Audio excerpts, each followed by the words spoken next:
Hi everyone, Mark from Codebreaker here.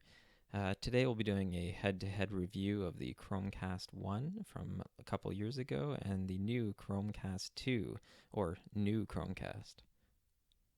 First up is design. This year they've made some pretty dramatic changes to the actual design of the device. Last year's was pretty nice, but one of the biggest complaints was actually that it would kind of stick out from the back of the television, and it was a bit rigid, so it was hard to fit into the back of some people's TVs. You can see this year they've replaced that rigid cord, as you can see in the picture here, with more of like a ribbon style cord. And what that allows you to do is kind of dangle it wherever you need in the back of your television or behind your wall unit. And it's a welcome addition, but pretty much everything else is the same. In terms of specs, they've made some changes under the hood. The biggest of which are one, they've added finally a 5 gigahertz band, so you'll be able to take advantage of your 5 gigahertz router. But they've also added wireless AC support, which will also help in the speed department. And one last feature that Google has announced but wasn't able to test quite yet is something called Fast Play. It basically allows the Chromecast 2 to prefetch content in apps like Netflix. So it'll know when you want to watch Mad Men, for example, and will load up much faster. I'm looking forward to using that. Next up is setup. Not really much to report here, to be quite honest.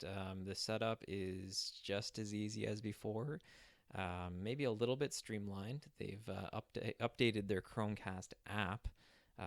As you can see here, this is me setting up my Chromecast on my Nexus 5.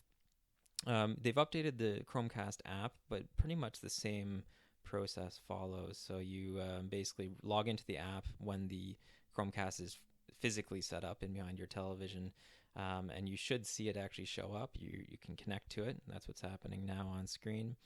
Um, and you can see on the screen what will happen is a code will show up. So in this case, S3U2. In just a moment, you'll see the screen asking me, did you see this code, the same code on your television? If so, it means that they're actually communicating with one another, and you can say, yes, I saw the code. And That's pretty much it. That's basically pairing them together. You'll be able to give your Chromecast a name. This is me just calling it Chromecast.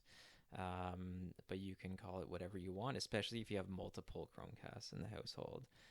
I'm not going to show you my Wi-Fi password, but at this point, you'll just set it up on whatever Wi-Fi network you're going to use it on. Pretty simple. You can also do this from the web, but every time I set up a Chromecast, I'll always use my mobile phone. It tends to be the easiest and kind of most streamlined way to do it. As you can see, it's connecting to my Wi-Fi network. One thing to note is this is a 5 gigahertz network at my house, which is kind of the main reason I actually upgraded my Chromecast, is that it supports this much faster band. And I'm in an apartment, so it's going to be less congested with other people on their Chromecasts or on their Wi-Fi networks. As you can see, it connected. Now it's ready to go. You just hit your Chromecast button and fling whatever video you want to the television set. So not too hard. This is the new Chromecast app. Some major additions here. Previously, it was really just used as a setup app. I didn't really use it for anything other than that. What they've done now is they've actually added a section, as you can see here, where you can actually discover new apps. This was a huge problem before. Trying to figure out like what apps actually had Chromecast support was a real pain. So now they actually will showcase new apps, and you can discover them and install them. And they'll also show you, as you saw on that last the apps that I have installed. So that's kind of neat.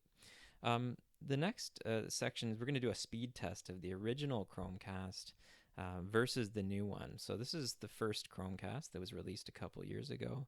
Um, Still going strong. As you can see, I'm connecting to Netflix and casting The Dark Knight.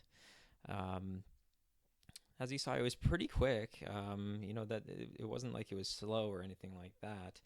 And the Chromecast 1 was running on 1080p output.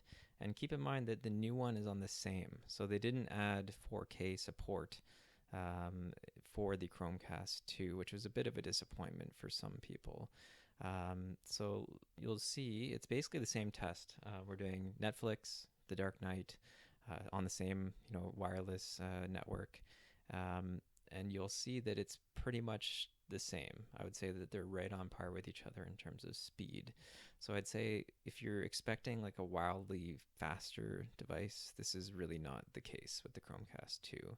Um, you're really looking at the addition of the 5 gigahertz band as well as wireless AC support. That'll speed up at least loading, and also the fact that it's kind of a more flexible shape. You can put it in more spots. And there's also a lot of stuff that's being built into it in the future. So the fast play support, for example. So I would say pick it up. It's still a great device, and I'll see you next time. Thanks. If you like this video, please share it and subscribe below.